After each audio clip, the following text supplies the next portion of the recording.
s'abonnez-vous. Salut les gars, aujourd'hui je vous accueille chez moi. On est dans ma petite maisonnette. On va faire une vidéo à l'extérieur, je sais. Bon, la plupart d'entre vous, vous n'êtes pas habitués à voir ce genre de vidéo, mais bon, je pense que ça va vous plaire. Je suis au bled, comme je vous l'ai dit, je suis en vacances. Donc je profite au max et j'en profite pour vous faire aussi une petite vidéo, ce genre de petite vidéo. Même si, comme on sait, au bled, c'est assez compliqué la connexion, mais bon, j'essaie de rester très actif. Et aujourd'hui, on parlera, comme vous l'avez vu, de notre trophée Gamper. Alors, le FC Barcelone a eu une belle tournée, on va dire en soi. De très belles choses, des choses que l'on a aimé. Moi, personnellement, j'ai aimé voir ces matchs-là. Je ne les ai pas tous vus. J'en ai raté juste un, mais de ceux que j'ai vus, j'ai été très impressionné et très impatient que la saison commence en même temps. Et là, on va essayer de voir qu'est-ce que l'on peut attendre, qu'est-ce que l'on peut voir de ce trophée Gamper. C'est une toute petite vidéo. Juste après celle-ci, je tournerai une sur Bernardo Silva qui est en train de venir au Barça. Donc j'espère que vous serez là. Et je sais, cette vidéo sera en retard.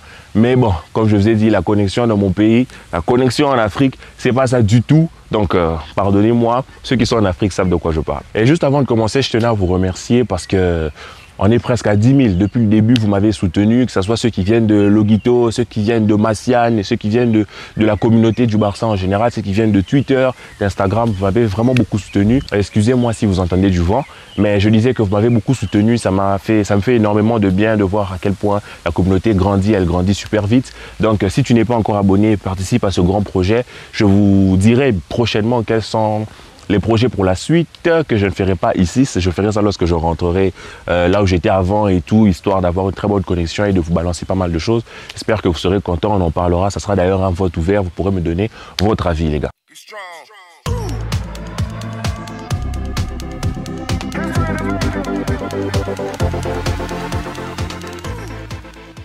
Alors les gars, le trophée Gamper, on ne va pas considérer ça comme étant forcément un match officiel.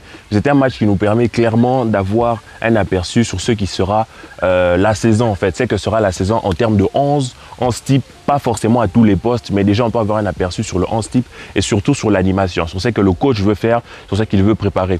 Lorsque l'on voit les matchs de pré-saison, en fait, les matchs amicaux, c'est souvent des matchs où toute l'équipe change à la mi-temps, c'est souvent des matchs où on joue entre guillemets un peu comme ça, où on observe plus des individualités, mais lors du trophée Gamper, on peut déjà voir des trucs en fait qui se mettent en place et ça nous permet de peut-être potentiellement établir un 11 type pour la saison, peut-être tirer déjà des conclusions qui seront beaucoup plus pointues que lorsque nous avons observé les matchs amicaux. Alors ce trophée Gamper, on le jouera contre Puma, un club mexicain, après qu'on se soit fait recaler carrément, il faut le dire, par l'AS Roma et par l'AC Milan. On joue contre eux, c'est l'équipe d'ailleurs où se trouve Daniel Alves en ce moment, donc ça va être un moment pour nous de lui dire au revoir avec des chants, des acclamations pour la légende qu'il est, pour tout ce qu'il représente pour le football et pour les fans du FC Barcelone.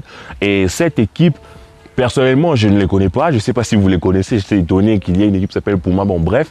Alors, j'attends pas forcément qu'il y ait une pluie de buts, vous savez, mais j'attends quand même un petit beau jeu. J'attends de voir des ailiers, vous allez le voir sur mon 11 type. J'attends de voir des ailiers qui vont apporter énormément. J'attends de voir un Lewandowski qui va quand même ouvrir son compteur, débloquer son compteur, nous montrer à quel point il est fort. Parce que déjà dans la communauté, il y en a plein. Je rappelle, je suis en extérieur, donc il y a peut-être du vent. J'espère que vous ne l'entendez pas trop. Dans la communauté, je disais, il y a beaucoup de plaintifs qui étaient déjà en train de se plaindre de Lewandowski. J'ai même vu un qui a dit que voilà, il est finito, on aurait dû mettre Aubameyang. Aubameyang vaut mieux que lui. Franchement, les mecs, calmez-vous, c'est le début.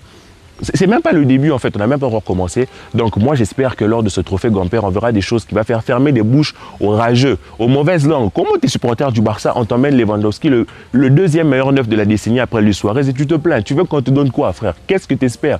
En ce moment, au poste de numéro 9, tu espères quoi? Donc moi je pense qu'il faut se calmer et j'espère vraiment que Lewandowski va nous mettre tous d'accord et qu'on sera tous d'accord d'avoir eu ce joueur-là. Certains même se plaignent pourquoi il a pris le numéro 9 de Memphis. Normal, Poli, frère, arrêtez. On n'est pas dans un monde de bisounours, on n'est pas dans un poulailler, on est dans un monde où on a besoin de...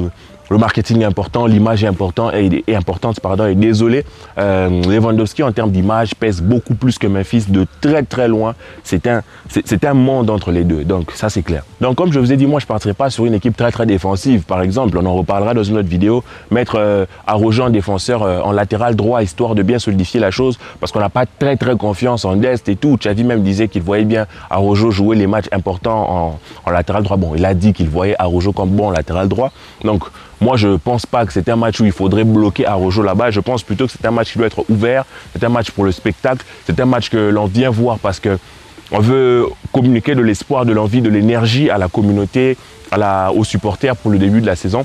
Donc moi, je pense qu'il faut mettre une équipe assez équilibrée qui va nous apporter de très belles choses devant. Et pour ça, moi, j'ai un 11, j'ai quelque chose dans la tête que j'aimerais bien voir en fonction des joueurs qui ont marqué des points et en fonction de d'autres qui auraient la possibilité en fait de faire beaucoup plus. Alors, je vous présente juste ça à l'image. Alors, comme vous le voyez, moi, je partirai sur un Lewandowski en 9 tout simplement et Ousmane Dembélé à gauche, Rafinha parce qu'ils ont fait des ravages sur le dernier match et je pense que remettre cette équipe-là, c'est ce qui est le plus logique pour moi, sans vouloir enlever le mérite d'Ansu Fati qui a le numéro 10 et tout ça, bien sûr, on est d'accord. Mais je pense que Ansu Fati, petit à petit, il va revenir et on aura une bagarre pour le poste à droite entre Ousmane et Rafinha. Mais moi, je pense que clairement, sur la forme, l'état de forme et la performance, si on doit juger par rapport à la performance, c'est clair que je partirai avec Ousmane Dembélé et Rafinha comme ailier.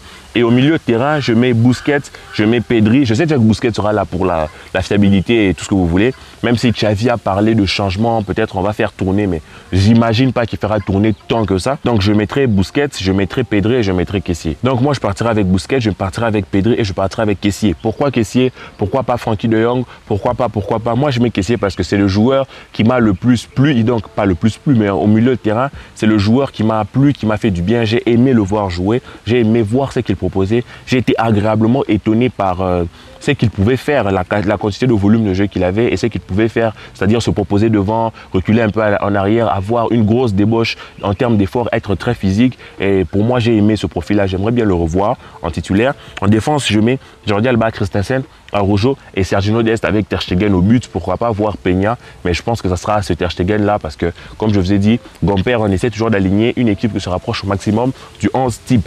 Mais bien sûr, comme vous le savez, les changements peuvent être faits, les changements sont acceptés.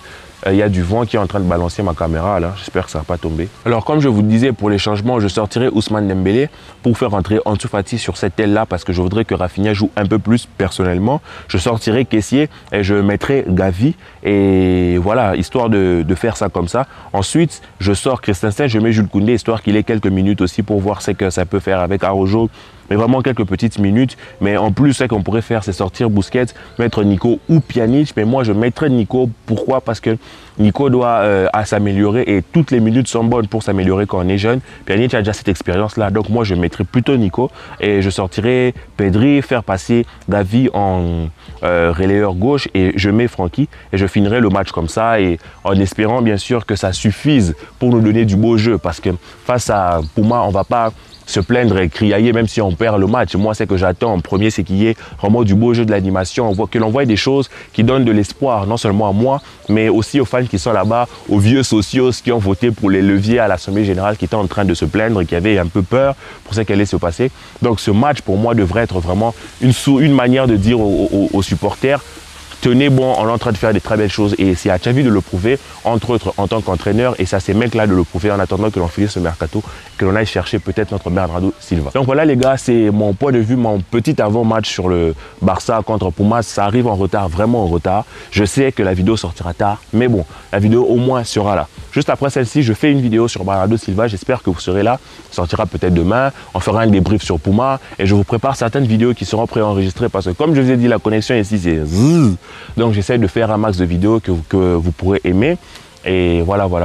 On continue de s'abonner, de faire partager les vidéos et tout. On se capte sur les réseaux sociaux histoire de discuter avec ceux qui veulent. Que la paix soit sur vous les amis et ciao.